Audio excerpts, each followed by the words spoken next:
अस्सलाम वालेकुम वरहमतुल्लाहि वबरकातुह। शब बारात में इबादत करने का सही तरीका क्या? कुरान पढ़ें, नमाज पढ़ें, क्या नमाज में भी नफिल नमाज अदा करें, या क़ज़ा उम्री पढ़ें, या कोई और नमाज पढ़ें, तस्बीहात पढ़ें, या कौन सी इबादत करें? आदमियों को बड़ी कंफ्यूजिंग रहती है, लोग बड़े परेशान होते हैं कि इस रात के अंदर आखिर हमें कौन सी इबादत करना चाहिए। क्या हम पूरी रात नफिल नमाज पढ़ते रहें, 2 रकत पढ़ें, सलाम फेरे फिर खड़े हो जाएं, 2 रकत पढ़ें, सलाम फेरे फिर खड़े हो जाएं? क्या यही तरीका, या फिर इसके अलावा कौन सा तरीका हमें अपनाना चाहिए? देखिए, इस मौके के ऊपर बाज़ लोग वो होते हैं जिनके अंदर जागने की सलाहियत मौजूद होती है, यानी वो बहुत टाइम तक जाग सकते हैं, और बाज़ लोग उनमें ऐसे होते हैं जिनमें जागने की सलाहियत नहीं होती, यानी वो बहुत थोड़े से भी अगर जाग लें तो सर में दर्द हो जाता है, बीमार पड़ने का अंदेशा हो जाता है। तो ये 2 किस्म के लोग हमारे सामने आमतौर पर नजर आते हैं। तो वो लोग कि जो रात को खूब जाग लेते हैं, कोई मसला नहीं है, तो बेहतर है कि वो अपनी इबादत में लगे। और वो लोग कि जो इस रात में जाग नहीं सकते, या किसी भी रात में बहुत ज्यादा नहीं जाग सकते, बीमार पड़ने का अंदेशा है, तो वो मुख्तसर इबादत करें, इशा की नमाज जमात से पढ़ें, और उसके बाद में वो आराम कर लें, और आराम करने के बाद में फिर वो बेदार हों। तकरीबन 1 बजे 2 बजे जिस वक्त भी बासानी उठ सकते हैं, उसके बाद में वो नमाज तहज्जुद अदा करें। बेहतरीन नमाज है तहज्जुद। अल्लाह के नबी अलैहिस्सलातु वस्सलाम ने इसकी बड़ी फजीलत बयान फरमाई है। तो तहज्जुद की नमाज आप अदा कर लें, उसके बाद में जिक्र अज़कार कर लें, इबादत कर लें, और फिर फजर की नमाज जमात से अदा कर लें। ये तो हो गया उस शख्स का कि जो बहुत ज्यादा इबादत नहीं कर सकता, बहुत ज्यादा नहीं जाग सकता। यहां मसला नफली इबादत का है। फर्ज इबादत तो हर बंदे को करनी, चाहे करे जी चाहे या ना चाहे, फिर भी करनी पड़ेगी। मसला नफली इबादत का है कि बहुत ज्यादा नहीं जाग सकता, तो फिर इस तरह कर ले।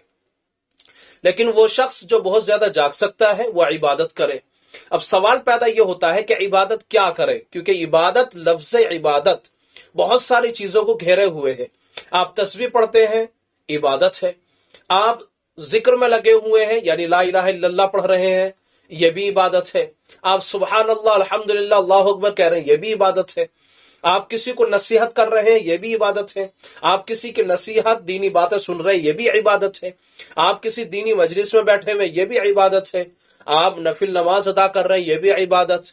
कुरान की तिलावत कर रहे हैं, यह भी इबादत। तो इबादत, लफ्ज़ इबादत, ये बहुत बड़े जगह को घेरे हुए है, बहुत सारे जिक्र अज़कार और बहुत सारी चीजों को घेरे हुए है। इसलिए लफ्ज़ इबादत बोलने के बाद में इसका मतलब ये है कि आप जिस तरह चाहे उस तरह इबादत कर सकते हैं, लेकिन वह इबादत नबी सल्लल्लाहु अलैहि वसल्लम के तरीके के मुताबिक होना चाहिए। अब अगर आपको करना है इस रात के अंदर, तो थोड़ा थोड़ा वक्त इबादत में अलग अलग लगाए। मिसाल के तौर पे यूं समझे कि सबसे पहले आप नफिल अदा कर लें अपने, या अगर आपकी नमाजें छूट गई हैं तो आप अपनी नमाजों को इस वक्त में अदा कर लें। सबसे जरूरी यह है कि सबसे पहले हम अपनी फर्ज नमाजों को अदा करें। दूसरी बात यह है, उसके बाद में अब कुरान मजीद की तिलावत में लग जाएं। कुरान करीम की तिलावत करने पे अल्लाह ताला आपको 1 हरफ के बदले में 10 नेकी अता फरमाता है। बेहतरीन जिक्र कुरान मजीद की तिलावत है, इसलिए आप कुरान मजीद की तिलावत खूब कसरत के साथ में करें। और कुरान की तिलावत ऐसी तिलावत है जिसके करने से आप कभी बोर नहीं हो सकते, बल्कि आपके दिल को सुरूर हासिल होता है, आपका दिल मुतमईन होता है। कुरान में अल्लाह ताला खुद फरमाता है, अला बिज़िक्रिल्लाहि तत्मइन्नुल कुलूब, अल्लाह के जिक्र से तो दिलों को इत्मीनान हासिल होता है। ये बात सुन लीजिए कि अल्लाह के जिक्र से दिलों को इत्मीनान हासिल होता है। तो कुरान मजीद बेहतरीन जिक्र है, कुरान मजीद की तिलावत करें। उसके बाद में आप तस्बीह भी पढ़ सकते हैं, तस्बीह फातिमी पढ़ सकते हैं। तस्बीह फातिमी क्या है, बाज़ लोगों को मालूम नहीं होता। तो तस्बीह फातिमी ये है कि 33 मरतबा आप कहें सुभान अल्लाह, और 33 मरतबा आप कहें अल्हम्दुलिल्लाह, और 34 मरतबा आप कहें अल्लाहु अकबर। ये कुल मिलाकर के अल्फाज बैठते हैं 100। اس کا نام ہے تسبیح فاطمی۔ ہمارے نبی صلی اللہ علیہ وسلم نے یہ حضرت فاطمہ رضی اللہ تعالی عنہا کو بیان فرمائی تھی، آپ کو یہ عمل بتایا تھا، اس لیے تسبیح فاطمی کہا جاتا ہے۔ تو تسبیح فاطمی بھی آپ پڑھ سکتے ہیں۔ آپ کوئی ذکر کرنا چاہتے ہیں، مثال کے طور پر تیسرے کلمے کا ورد کرنا چاہتے ہیں، کر سکتے ہیں۔ پہلے کلمے کا ورد کرنا چاہتے ہیں، اس کو پڑھنا چاہتے ہیں، پڑھ سکتے ہیں۔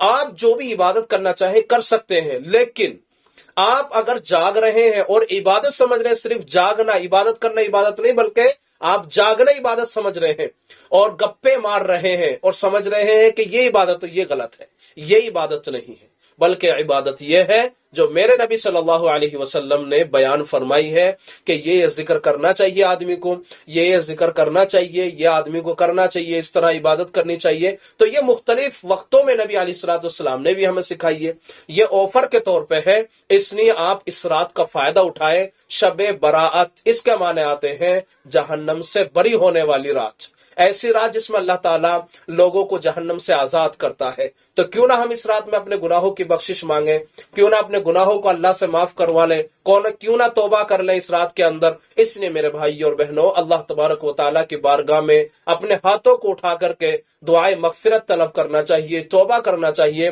تو یہ بہترین عبادت کرنے کا طریقہ ہے۔ اللہ مجھے بھی آپ کو بھی ان تمام باتوں پر عمل کرنے کی توفیق عطا فرمائے۔ اس ویڈیو کو زیادہ سے زیادہ شیئر کریں، لوگوں تک پہنچائیں تاکہ وہ صحیح طریقے سے عبادت کو انجام دے سکیں۔ السلام علیکم ورحمۃ اللہ وبرکاتہ۔